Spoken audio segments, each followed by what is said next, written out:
नींद खर्राटे वाली तुम्हें लगी है, आप आश्चर्य करोगे उस समय तुम पूर्ण ज्ञानी होते हो। अब ये देखने में बड़ा उल्टा लगेगा, उस समय क्यों होते हो पूर्ण ज्ञानी कि तुम्हारा वहां ज्ञान छूट जाता है, तुम्हें किसी बात का पता नहीं लग रहा, तुम्हें नींद का भी पता नहीं लग रहा कि तुम नींद में हो। तो नींद और समाधि एक ही बात का नाम है। अब तुम नींद में तुम्हारा मन डूब जाता है आत्मा में, आत्मा में डूब जाता है और सवेरे वो आता है तो उससे जो है वो पी लिया था वो ज्ञान। अब वो पी लिया था ज्ञान, वो मोमबत्ती जैसा है सूर्य के आगे। अब सूर्य के आगे मोमबत्ती से काम चलाता है वो। अब मोमबत्ती से क्या है, थोड़ी दूर की चीज दिखती नहीं है, और दिखती है तो कुछ की कुछ मान लेते हैं, कुछ की कुछ मान लेते हैं, अनुमान से जीने लगते हैं। तो फिर ये जो मोमबत्ती वाला प्रकाश है जो मन पी गया है, वो आत्मा से ही पी के आया है, उससे जो काम होता नहीं है। तो ऐसा लगता है यार, सवेरा होता है तो बड़ा अच्छा लगता है, और शाम होते होते हम अज्ञान में फिर ढक जाते हैं, क्योंकि अज्ञान का प्रभाव ऐसा होता है कि वो जो पिया हुआ ज्ञान है वो प्रैक्टिकल नहीं हो पाता। चाहे तुम ध्यान में जाओ और चाहे तुम नींद में जाओ, अगर तुम ज्यों के त्यों लौटे आए तो पी के आए हो। तुम ज्ञान को जान तो सकता नहीं है कोई, लेकिन ज्ञान जैसा लगेगा, पी के आ गए आप, और वो 24 घंटा ज्यादा से ज्यादा चलेगा, इससे ज्यादा नहीं चलता। इसलिए ध्यान में गहरे से गहरा आदमी उतर जाए, वो लीन होकर आएगा, और जब लौट के आएगा तो 24 घंटे उस स्थिति को नहीं जी सकता है। 24 घंटे में उसकी स्थिति बिगड़ जाएगी। वो बाहर का जो अज्ञान है वो ज्ञान जैसा दिखने लगेगा। वो मोमबत्ती जल गई उसकी, तो वो मोमबत्ती नजदीक की बात है, सूरज बहुत दूर है, कौन देखे, तो मोमबत्ती से देखने लगता। तो मेरा जो इशारा है, मैं जो इशारा कर रहा हूं वो ये है कि ज्ञान, जब तुम गहरी नींद में होते हो तो पी के आते हो ज्ञान को। इसका मतलब है कि जब तुम अज्ञानी होते हो तो तुम ज्ञानी होते हो, तुम ज्ञान में होते हो, और जब तुम्हें लगता है तुम ज्ञानी हो तो तुम अज्ञानी हो। अब इसे कोई मानने तैयार नहीं होता कि ऐसा कैसे है, हम ज्ञानी हैं, अज्ञानी कैसे हो जाएंगे। तो लड़ाइयां इस बात की हैं। कोई कह दे कि तुम अज्ञानी हो तो जूतम फाग हो जाती है। तो ऐसा थोड़ी है कि मैं अज्ञानी हूं, मैं सब जानता हूं। क्या जानते हो? मोमबत्ती में। अब मोमबत्ती का जाना हुआ जीवन की शाश्वतता को जीने में काम नहीं आएगा। जीवन की शाश्वतता में जो काम आएगा वो है ज्ञान। कि बड़ी से बड़ी मुसीबत खड़ी है सामने और इस ज्ञान से हल नहीं होगी, और उस ज्ञान से तो तुम्हारी हो जाए वो तो ठीक है, तुम दूसरे की भी हल कर सकती हो। अगर दूसरा तुम्हारे प्रेम में है, बहुत ज्यादा प्रेम में, बहुत ज्यादा, तो कम से कम उतनी देर के लिए तो उसकी समस्या हल हो जाएगी। उससे उसे एक भरोसा हो जाएगा कि ज्ञान कोई और चीज है यार, क्योंकि हमारे सोचने से हल ही नहीं हुई थी, हमारे समझने से तो हल हुई नहीं थी। हमने समझा लिया था अपने को, वो अलग बात। लेकिन क्या तुम कभी किसी समस्या से पूरे फ्री होकर रहे हो? समस्या चढ़ जाती है, क्योंकि ये अज्ञान से समस्या हल हो ही नहीं सकती है।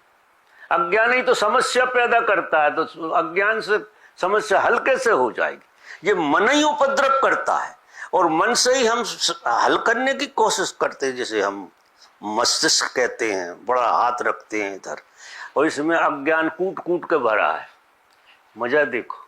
तो महापुरुष क्या कहते हैं कि तुम बच्चे जैसे हो जाओ। अब ये जो विधि है, मैं तो इस विधि के इर्द गिर्द बातें कर रहा हूं। ये विधि कहती है कि तुम्हें मस्तिष्क का उपयोग नहीं करना, इसमें मस्तिष्क की बिल्कुल जरूरत नहीं है। ये एक प्रयोग है, और प्रयोग अगर लैब में करना है तो मस्तिष्क की जरूरत है, और खुद पे प्रयोग करना है तो मस्तिष्क चूंकि एक उधार चीज तुम्हें मिली है, इतना तो सब जानते हैं कि जो उधार मिला, ये तो हर आदमी को पता है। जब तुम बच्चा थे, जब ये तो नहीं था उपद्रव, किलकारियां मार रही थी क्योंकि भीतर से ज्ञान फूट रहा था। बच्चे को ज्ञान फूटता है, वो हंसता है, किलकारियां मारता है, उचकता है, कूदता है, मजा करता है, क्योंकि भीतर उसकी ज्ञान की स्फूर्णा उसे जिलाती है। और जैसे जैसे वो बड़ा होता है, अज्ञान उसके ज्ञान को दबा देता है। कारण 1760 लोग उसे झूठा बनाने की कोशिश करते हैं और उसे बना के ही मानते हैं। कोई पोता बना देता है, कोई भतीजा बना देता है, कोई बेटा बना देता है। अब इस चक्कर में ये मोमबत्तियां दे देते हैं अपनी अपनी, कि इसमें देखो तुम ये हो, इसके प्रकाश में देखो। तो क्या प्रकाश है, तुम हमारे बेटे हो। वो उन्हें एक जरा सा चिंगारी दे दी कि तुम। अब ऐसे करते करते जी अज्ञान जो है ना बुरी तरह से हावी हो जाता है। तो अब ये तो बर्तुल है, ज्ञान से अज्ञान और अज्ञान से छूट के फिर ज्ञान। तो ये साइकिल है। जैसे रात के दिन भर थके थकाए रात के विश्राम में चले जाते हो, अब वो जो विश्राम है तुम्हारा, वो विश्राम ही ज्ञान है। क्योंकि ज्ञान उस विश्राम में से सहज स्फूर्णा से आएगा।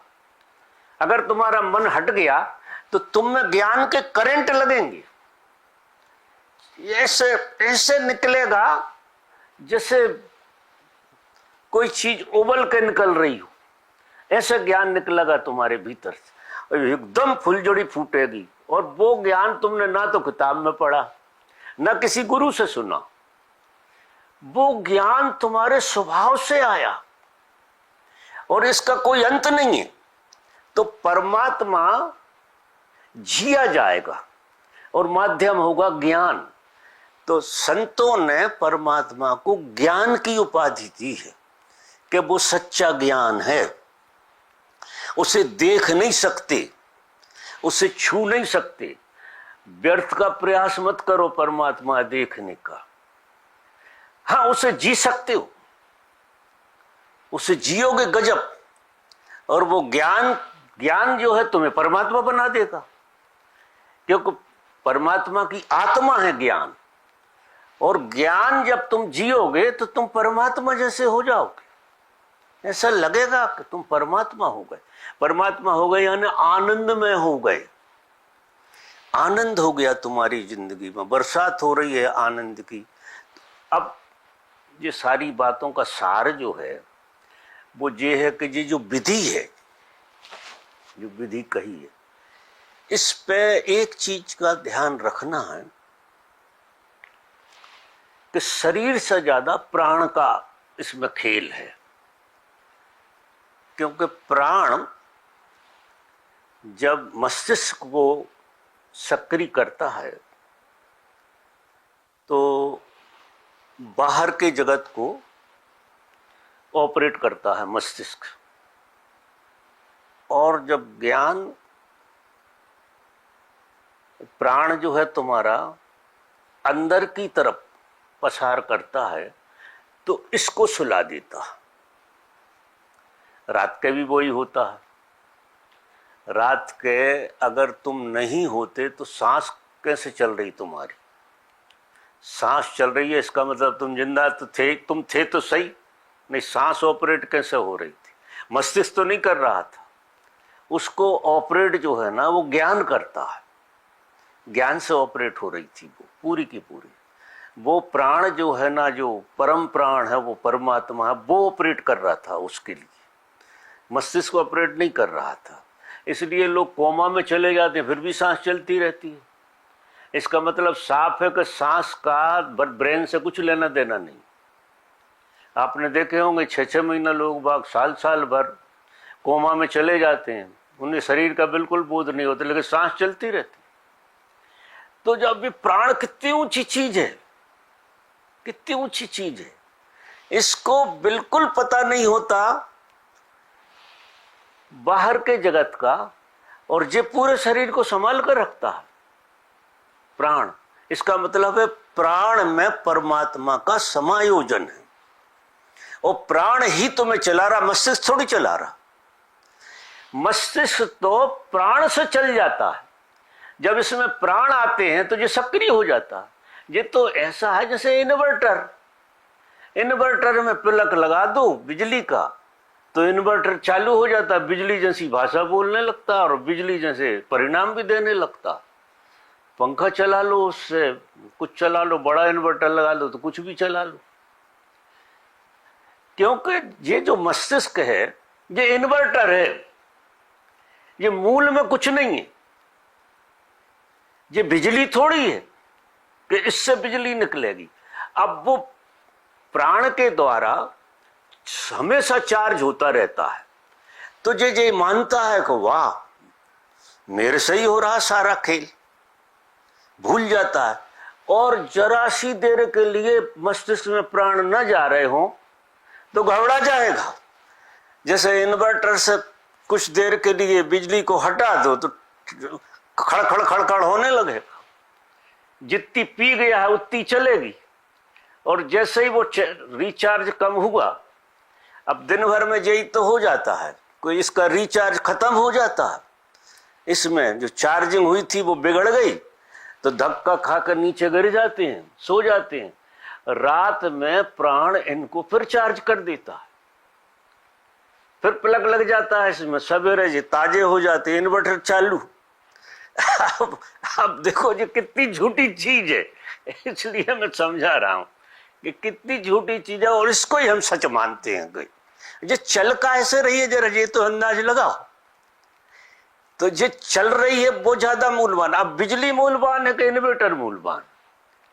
चल तो बिजली से रही है ना, बिजली मूल है ऐसे मान लो।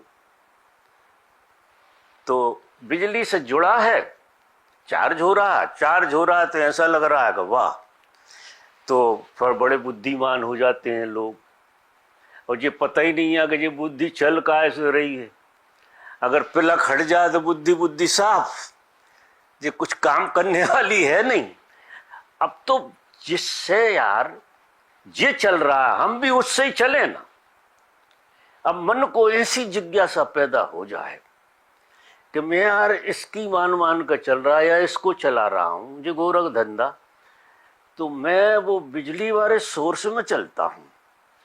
अब बिजली वाला सोर्स जो है ना, आप मन को भीतर इतना डुबा दें अपने में कि वो गल जाए, वो मिट जाए, वो जल जाए, उसका अस्तित्व मिट जाए मन का, तो फिर क्या हो जाएगा कि आप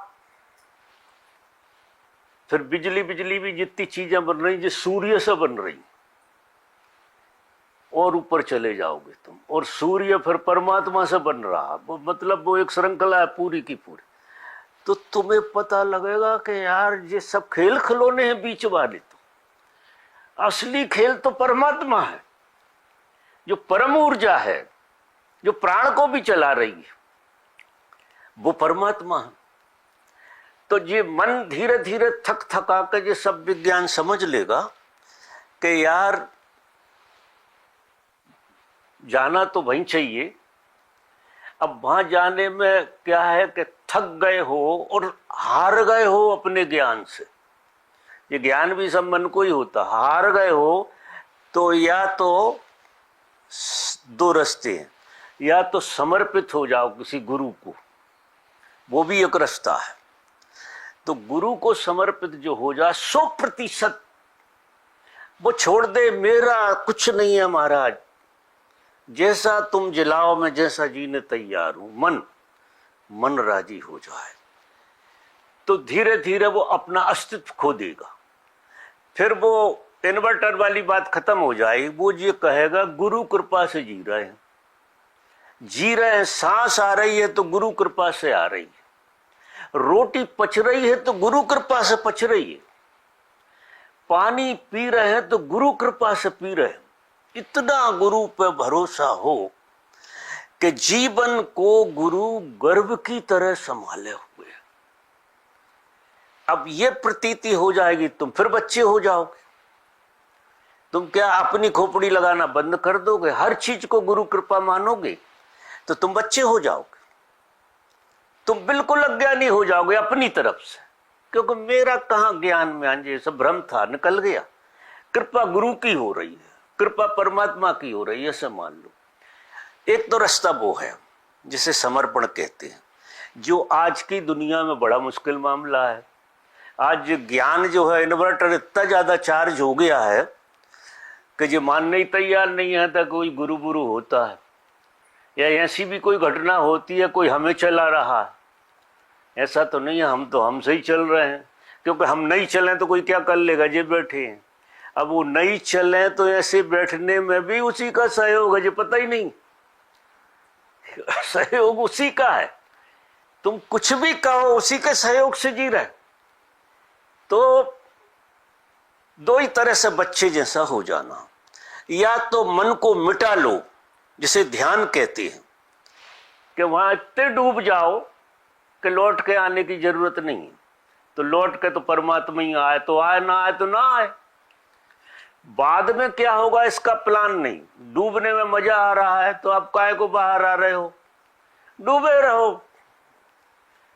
अब कोई आदमी लंबा डूबा रहेगा, गल जाएगा, मिट जाएगा। हम डूबते भी वहां तक हैं जहां तक हम बचे रहे और चार्ज हो जाएं। हम ध्यान भी वहां तक करते हैं। जाते हो तुम उसी जगह पर जाते हो जहां तुम मर सकते हो, लेकिन ध्यान में बैठे और वहां तक जाते हो जहां तक तुम चार्ज हो गए, फिर कुनकुनाहट शुरू हो जाएगी। या वहां बहुत गहरे गए तो भय भी पकड़ जाएगा कि यार मर ना जाए, ये कहाँ जा रहे हैं अंधेरे में, पता नहीं कहाँ जा रहे हैं। मजा भी आ रहा, फिर भी वो उचका के बाहर ले आएगा मन। तो ध्यान में अगर तुम पूरी मरने की तैयारी से अंदर गए तो तुम उसमें लय हो जाओगे, और फिर शेष बचेगा वो परमात्मा। वो तो था ही, वो तो परमात्मा ऐसी घटना नहीं थी कि कभी तुम्हें मिलेगा। वो तुम चाहे जैसे नाटक कर रहे हो, जो ऊपर ऊपर के इन्वर्टर वाले खेल, लेकिन बिजली तो जान रही है कि हमसे ही चल रहे हो। इन्वर्टर थोड़ी चला सकता है, बिजली तो ये समझ ही रही है कि मेरा प्लग ना लगे तो अभी हाल मैदान साफ हो जाएगा। लेकिन वो इन्वर्टर भ्रम हो गया, मन रूपी मस्तिष्क रूपी इन्वर्टर है, ये भ्रम हो गया। तो हमें अभी ये जो प्रयोग करना है, इसमें अब ये सारी बात का सार क्या है कि परमात्मा जैसा अभी कुछ तुम्हारे साथ जो चलता है वो तुम्हारा प्राण है, जो तुम्हें अनुभव में भी आता, वो मन को भी अनुभव में आता, क्योंकि वो प्राण दोनों चीजें चलाता है, मस्तिष्क को भी चलाता है और परमात्मा से भी कनेक्टेड है और मस्तिष्क से भी चला रहा है। तो वो एक बीच की कड़ी है। तो अब उस कड़ी को पकड़ लो, प्राण को पकड़ लो। तो जिनने भी प्राणायाम के बहुत गहरे प्रयोग किए हैं वो भी इस सत्य को जान गए, वो भी बच्चे हो गए। और प्राणायाम चूंकि अलग से करने की जरूरत नहीं है, हमारे 24 घंटा चल रहा है हमारे भीतर। तो हम प्राण पे पूरा मन को डाल दें, प्राण के साथ मन को लगा दें कि जिससे दोस्ती कर ले यार तू, इसे मत छोड़ना, क्योंकि ये परमात्मा की सुगंध लिए। और परिणाम भी आते हैं कि उसके साथ थोड़ी देर भी चलते हो तो आनंदित होने लगते हो। अगर कोई आदमी 1 घंटा भी प्राण के साथ मन को लगा देता है, वो तरोताजा हो जाता है। तो अब ये बात तो बिल्कुल साफ हो गई कि आनंद आता कहां से, आनंद का सोर्स क्या है। अब मन चूंकि ज्ञानी है तो वो लौट लौट आता है, अभी थका नहीं है अपने ज्ञान से। तो जब शास्त्रों से, वेदों से, पुराणों से, गुरुओं से, सबसे कोई थक जाता है तो वो इस यात्रा पे जाता है, वो बिल्कुल अकेला हो जाता है और इस यात्रा पे जाता है। उसे एक बार तो ऐसा लगता ना कोई परमात्मा है, ना कोई आत्मा है, ना कुछ है, ना कुछ है, ये सब गोरख धंधा है। और इतनी थकान से भर जाता है, इतनी थकान से भर जाता है कि वो अपने आप में टूट जाता है, मिट जाता है, वो गल जाता है। जैसे ही वो गल जाता, खेल शुरू हो जाता। तो वो थकेगा, और ये सब जो वो सो कहते रहते हैं, ये मन को थकाने का आयोजन। सत्य तो एक शब्द नहीं बोलते, तुम आश्चर्य करोगे, हम भी नहीं बोल रहे। हमने इतनी बातों में सत्य के बारे में क्या कह दिया? कुछ भी नहीं कहा। वो वहीं खड़ी है समस्या, और 1 घंटे का लेक्चर हुआ जाता और वो बात वहीं खड़ी रही, क्योंकि शब्दों से कोई उपाय नहीं है। तो संत कहते हैं कि धर्म का जो उदय होता है वो चुप होने में होता है। आप चुप हो जाओ, बिल्कुल चुप हो जाओ। बाहर से चुप हो जाओगे तो मन को जो बोलने की आदत है वो टूटेगी, धीरे धीरे टूटेगी। तो इतने चुप हो जाओ, इतने चुप हो जाओ, और ये कील ठोक लो जो गुरु कहते हैं। गुरु इशारे करते हैं कि तुम लाख कोशिश करो सत्य को जानने की, मन से, विधि से, किसी विधि से तुम्हें प्राप्त नहीं होगा। अगर तुम चुप हो जाओ तो चुप्पी में मन जा